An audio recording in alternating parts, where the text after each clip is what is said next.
Hello, and welcome to the algorithm analysis lecture. Let's wrap up about the analysis of algorithm. So far we have seen the basically the three different cases, right, for analysis of an algorithm. So let me take the pen from here. So So one thing is the best case analysis. So where, the input is the easiest input, and then what is the performance of your algorithm? And then that's we actually denoted by the omega symbol, right? Okay, so that's your best case analysis. And then the worst case is by the order of n or big O, right? So this is the notation, okay? So it could be, let's say that n or n square or whatever, the upper bound is. So that means that is the worst case performance of your algorithm. So this basically will be determined by the forced input, okay? So that means the performance is guaranteed by your solution that, okay, whatever the input is, the algorithm won't do, worse than this one, okay? So that's basically provide the guaranteed performance. And best case provide you the best case scenario, which may or may not be true for all the time because it's only hold for the best case, okay? The average case is that for the random input, okay? So which we denote by the theta. Let's say that your average case is a theta n, okay? Or theta n square, whatever that is, okay? So it's based on your algorithm that you develop, okay? So the average case denotes by by the theta, but it also represent that your algorithm is stable with this complexity. So that means for any kind of input, like on an average, it will perform like this. So this is called tight bound. Okay, so we basically want that. Okay, this one will be fall in this region, right? So let's say that omega, which is basically your lower bound, right? And then it should be less than equal to your theta, which is the tight bound, right? Let's say that this is your n square, and then it should be less than or equal to your big O. Okay, let's say that this is n squared or n cube, whatever. Okay, so so that's why it's called the tight bound. Okay, so the average case should be in between and your best case and your worst case, okay, within some constant factor. Okay, so let's see that the two examples that we have seen, like the for the three-sum case, right? So in the three-sum algorithm, right? So we need to find that, okay, what are the three integer sum will be zero, right? So we have seen that we need the three loops, right? To find that. So it's basically using the brute force approach. So this is basically the solution name, okay? Brute force three-sum, okay? The best case, average case, and worst case all need the n cube because we basically need that. It doesn't matter what are the easiest input or the challenging input, you need the three loops. So that's why it's the n cube, okay? So that's for the brute force approach, okay? But we know that there is a better algorithm for solving the three-sum problem, okay? Um, for the binary search, that's the best case, and average case and worst case are different because the best case that you can find the data item at the middle position. So you just need one compare. So the best case is just the constant. And then for average and worst case, the complexity is log n. Okay, so we have already discussed them. So if you did not see those videos, you just look into those videos that we have already uploaded. Okay. And so this is basically kind of iterations that what you have done. So now let's go to the finding the optimal algorithm. Okay, so how we can find an optimal algorithm, or in another way, we can say that, okay, whether our algorithm is an optimal algorithm or not. Okay, so let's say that you have a problem and you come up with a solution, and then whether you can claim that your solution is an optimal solution for that specific problem. Okay, so to do that, actually, what you need to do, we need to see that, okay, so you got your lower bound, which is basically the best case complexity, and then get your upper bound, which is the worst case complexity.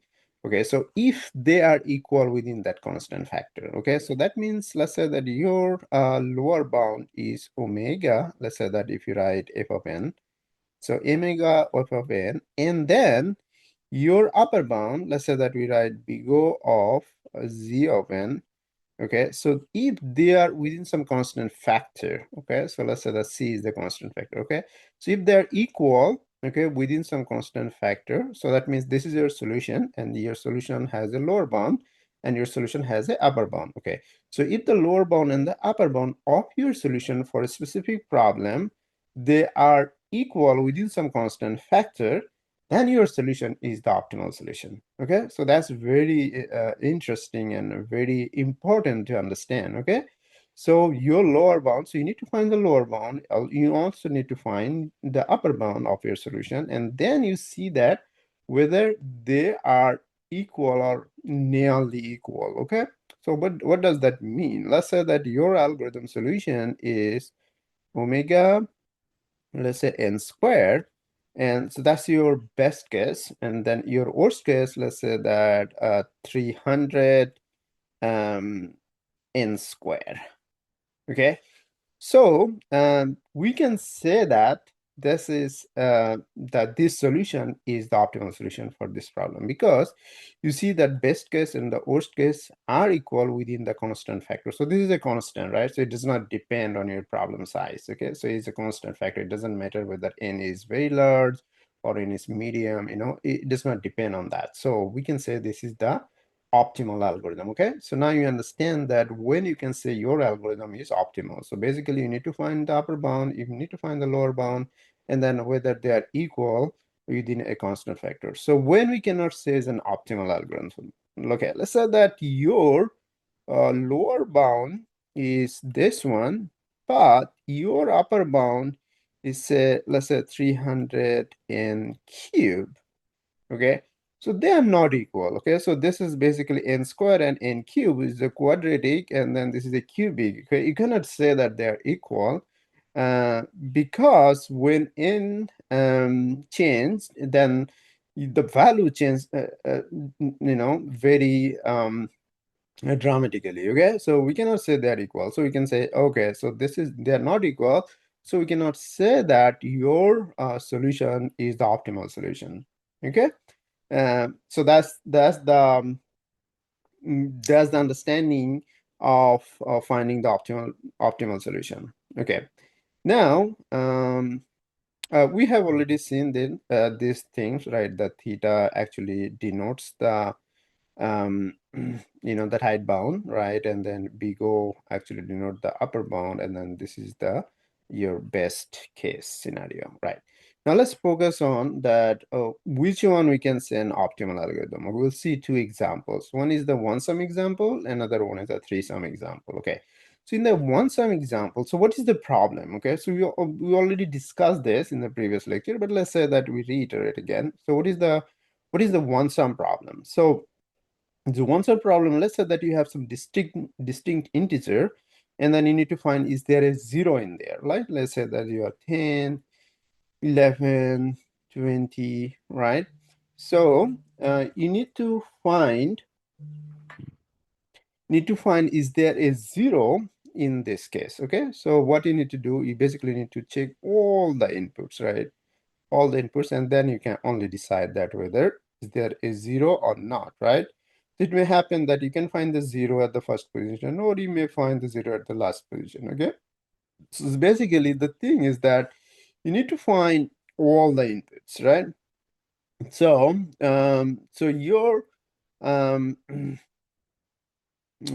worst case is that order of n, because you need to check all the input, and then your best case is also you know, omega n, because what happened that your best case is that there is just one zero, right? But that's the end of the list. So basically if you have just one zero, but then still you need to go all the way. So So it's basically your upper bound and your lower bound are equal. So you can say that for the one sum problem, the brute force approach, okay, which is basically you need to go to sequentially go and check them, okay, because these are random input, right? So we need to check them, all of them, okay? So that's why, the upper bound and lower bound are equal, okay? So in that case, we can say that for one sum problem, the brute force solution is the optimal solution, okay? But for the three-sum problem, it will be different, right? So for the three-sum, so what is the three-sum problem? So let's say that you have random integer and they are distinct integer. So that means they are not repeated. Let's say that you have -3, you have 0, you have +3, you have 5, you have 7, right? And then you need to see that how many of the three sums will be 0, right? So for example, we can easily see these, then these three. If you sum, they will be 0, okay? And then if you combine this one, this one, this one, it will be not be 0. This one, this one, this one, not be 0. And then you combine this. First, you need to check all possible combinations, and then you find that how many sum will be 0, right? So here you see that if you do the brute force approach, which is basically you need the three nested loops, right? So the complexity is order of n cube because we need the three loops, right? Now, so that's the upper bound of one of the solution, okay? So now what is the best case? Okay, so what is the best case? The best case could be there is no three sum. Okay, there is none of the three sum will be okay there. So let's say that if the count is 0, okay, so count 0 means that we could not find a three sum. So that's the easiest input, right? But still we need to check. Let's say that our input is -3, 3, 7, 9, right? So here, none of the three set of the three you sum, it will be 0, right? Because you check this. Okay, so there is no possible combination. Okay, but still you need to check. Okay, at least one time, right? You need to do one iteration, even it is your what easiest input, right? That's your easiest input, that okay, there is no three sum, okay, but still you need to check. So we can say that the easiest case, you still need to look at all the entries, okay? So now you see that this is the upper bound, when you need to check all possible combination, and this is like you just need to check all the entries at least once. So you see that they're not equal, okay? So the brute force approach, brute force threesome, it's not the optimal solution because upper bound and lower bound are not equal, okay? Now let's say that we also have a better approach than this, which is n square log n, order of n square log n, right? So this one is the another one where we apply the binary search in a sorted data, right? So we sorted first and then we applied the binary search, but still we need to have a two loop, right? And a binary search. So that's why n square log n. We also discussed this one in the previous video, so you can have a look.